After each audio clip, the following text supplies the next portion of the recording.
listening to A State of the Union, Estate Planning Made Simple.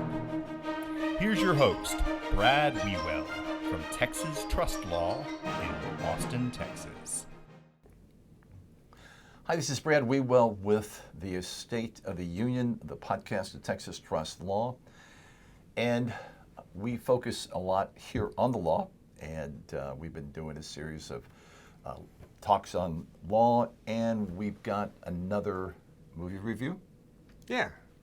Discussion. We've been doing some charities. Today is a movie review. The last movie reviewed was Godzilla, I think. Godzilla -1. Yeah. This is Sam Wiewel, the oldest son of Cindy and Brad Wiewel, and Sam is our millennial.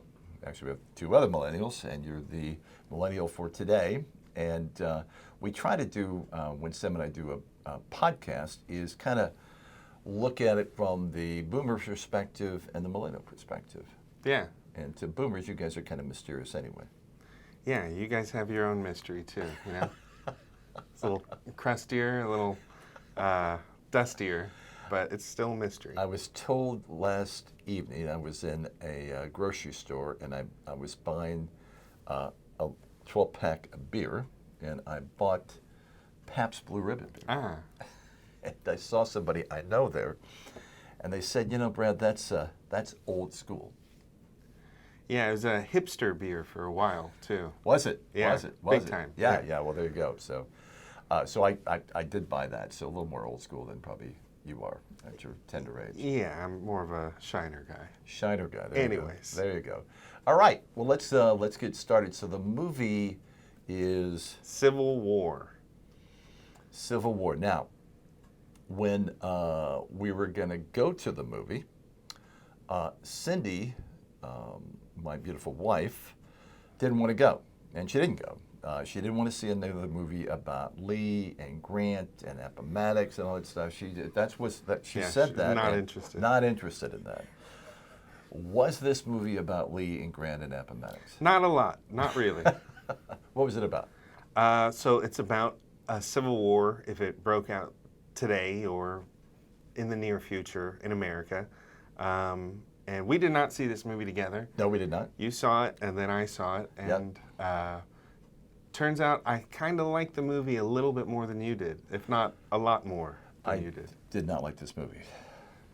But you did. So why don't we kind of give an overview of the movie? So it's about two journalists who are traveling from New York City down to Washington, D.C. in a car on a road trip to interview the president of what was the United States.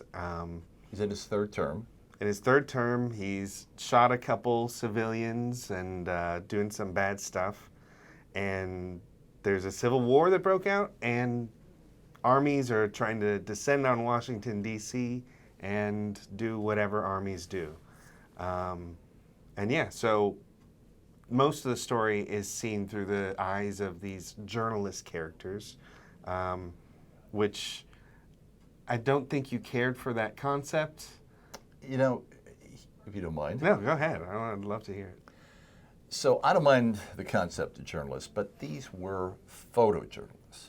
War photojournalists. That's right. Yes. That's right. Kind of what you might see with the Associated Press, or I don't know what, somebody out there doing things. Well, one of the guys was with Reuters. Okay, there you go. That's And be a classic. another one was with the New York Times. Yep, that'd be classic, and maybe the Wall Street Journal or Washington Post, something like that. Mm-hmm. But they were photojournalists, not real writing journalists. Okay, I'll be careful how I put that. And they carried cameras. Yes. Which, here's my camera. Okay. It's not really. That's a consumer grade camera. I wouldn't say it's professional grade. Well, that was one of my criticisms of the movie. Is you got these people running around taking pictures, snapshots. And I guess, I mean, it could be they could be digital cameras that look like film cameras. But it just, I don't know the last time I've seen anybody with a real old-fashioned camera. And everybody in this movie has one. The four protagonists have one. Yeah, I mean, in a Civil War situation, it's probably harder to get like a Japanese camera or something cheap to just take some photos with. And they do mention that they're using, some of the characters are using film cameras. And I looked it up a little bit. Okay. They interviewed some photojournalists about what was realistic and what was unrealistic about the movie, and they mostly had minor gripes about, they were using the wrong lens, or they should have had their camera out of their bag and it was in their bag, so they had to take it out. It should have just been out.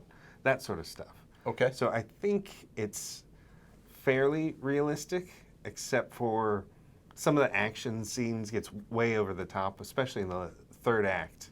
The last major battle scene is unrealistic, I'd say, but not to the point where I think it diminishes the movie at all. Okay.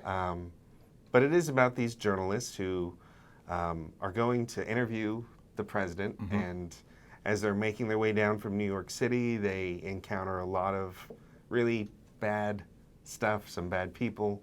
Bad scenes. There are some significant killing scenes, would you say? There's some Torture. pretty intense violence in the movie. So if that's not your thing, just stay away. Beware. But first scene on the road trip, they go to a gas station and they meet some guys who had been protecting their station from looters. And one of the great things that I really liked about this movie that I know you didn't necessarily care for is that for most of the movie, whenever they encounter a group of people, you don't know which side they're on. You're not sure if they're on the loyalist Washington, D.C. side or the splinter group of the Western forces, which include California and Texas. Which is a criticism of mine, but we'll get to my criticism. Sure. You can finish that up.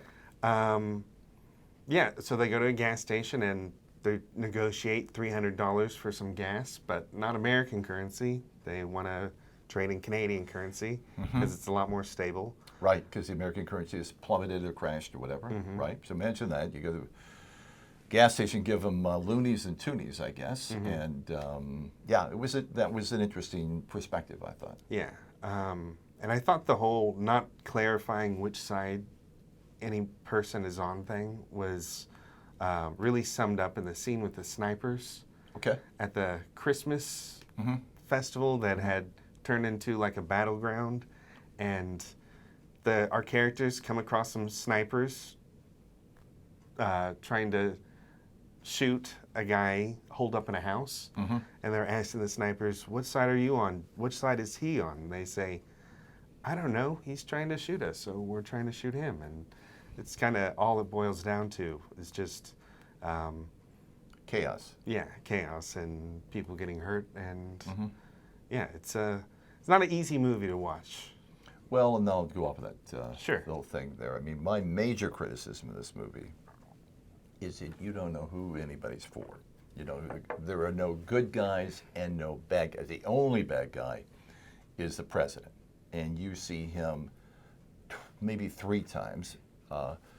First, toward the beginning, where he's getting ready to make a speech about how the country is fine now, and then the second time they kind of repeat that same scene a little later in the last scene, where he doesn't turn out so well.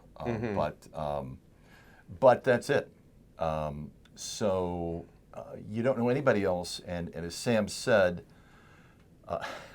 we've got a map here, and you're not going to see it on the screen, but right here, maybe. Right. Get some post-production work. If you go on Wikipedia and look at the plot, the map is there. You've got the Loyalist states, which is pretty much the northeastern part, all the way down to, frankly, Nevada, Arizona, New Mexico, all the way through Illinois, the whole Northeast, and including North and South Carolina. Yeah, the Florida Alliance, which is kind of more the hardcore of Old Dixie. Yeah, I'm not a big fan of Florida, so whatever they're doing, let them do it.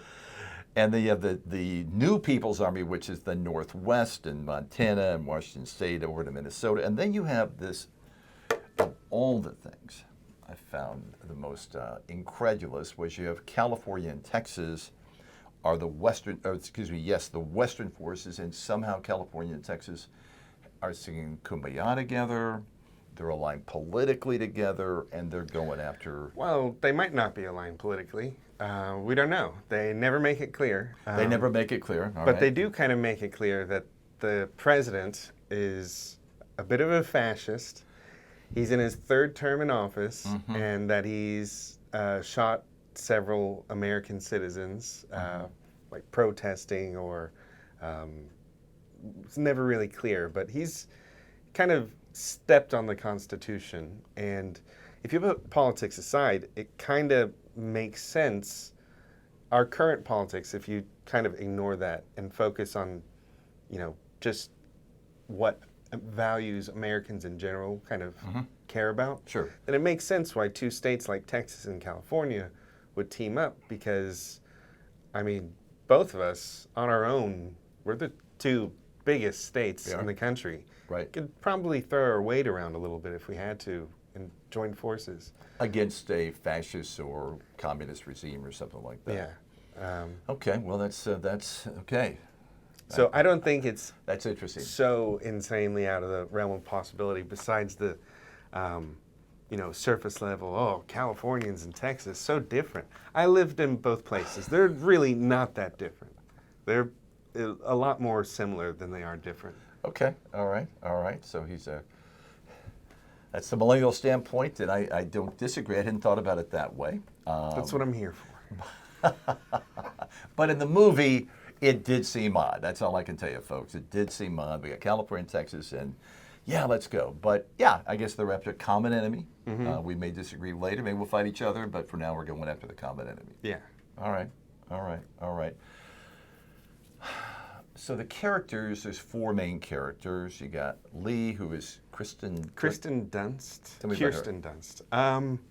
She was in the Spider-Man movie. There's another character later on who's a soldier who's executing or burying a bunch of bodies and stuff.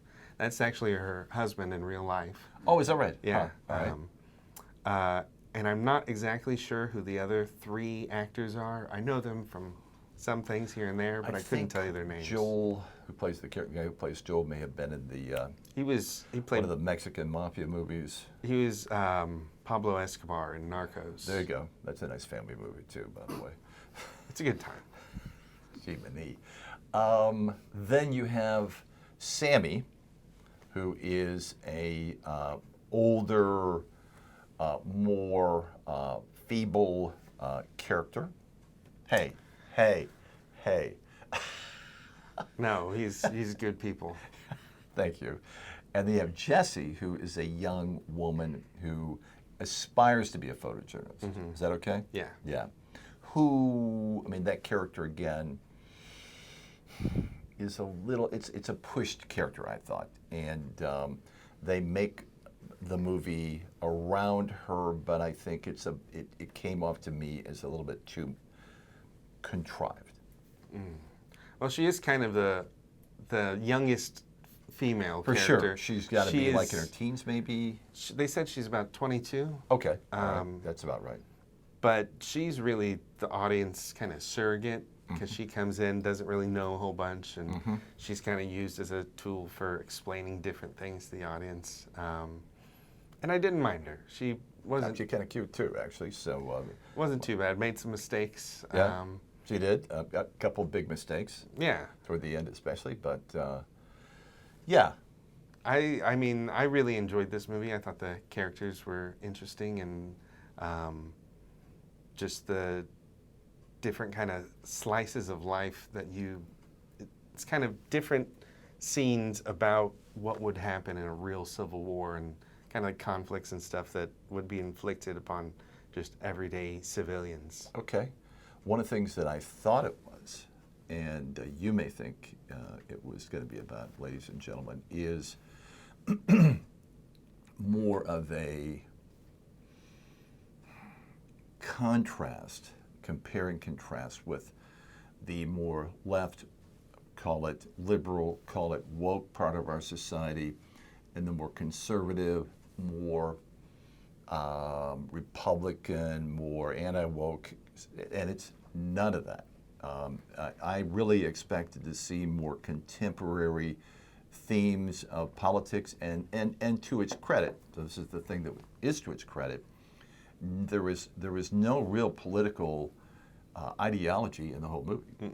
Nothing to compare with anything we've got going right now. It was, again, the bad guys against the good guys, but you never were sure who the bad guys were. You didn't know where there was no statement about abortion or about trans anything or about the border or about there was completely apolitical from a political standpoint, except something had happened and a civil war had started. Yeah, it's so non-political that you can't help but kind of graft our reality onto it. Okay, tell me what's that. What do you mean by that? Like, I mean, you see the president talking about the third term in office, and you think, oh, well, you know, there's one candidate who seems to be more open to the idea of a third term than another, I guess you could say. Don't criticize President Biden too much here. Oh, yeah, I wouldn't. But yeah, it really, this is a movie that doesn't really spoon feed you. It's not going to give you easy answers to anything that you might want. And a lot of it is about, you know, how people kind of vilify the other side of whatever political argument that we're having. And a lot of political arguments can be turned into moral arguments. And when they become moral arguments, that's when you can start justifying the horrible things that you do to the other people because they're bad.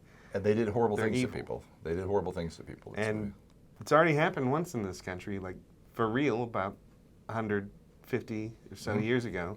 And, you know, we like to think that we're Americans, we're a bright shining beacon of the world and, you know, American exceptionalism, but civil wars can happen and they do happen. And it doesn't matter if, you know, it's happening with AR-15s and like missiles. It could also happen with, you know, machetes or like people throwing rocks and shotguns stuff. or whatever. Yeah, right. Sure. It doesn't really, our Americanness doesn't prevent us from having these same kinds of social issues that, you know, have been affecting every society. Okay. And, excellent point. Excellent point. So it's a interesting movie. You're not going to go there and go rah rah rah. My team's winning because there's no real team to identify with. Even the characters don't really identify with the team. Maybe ultimately with the team. Even as they approach Washington, they're not opposed to the president. And again, they take a more objective journalist approach, which is kind of refreshing to see that. They do mention that they're there to document what's happening and let people discuss it after the fact. So, and it was, I didn't get sleepy in it. No.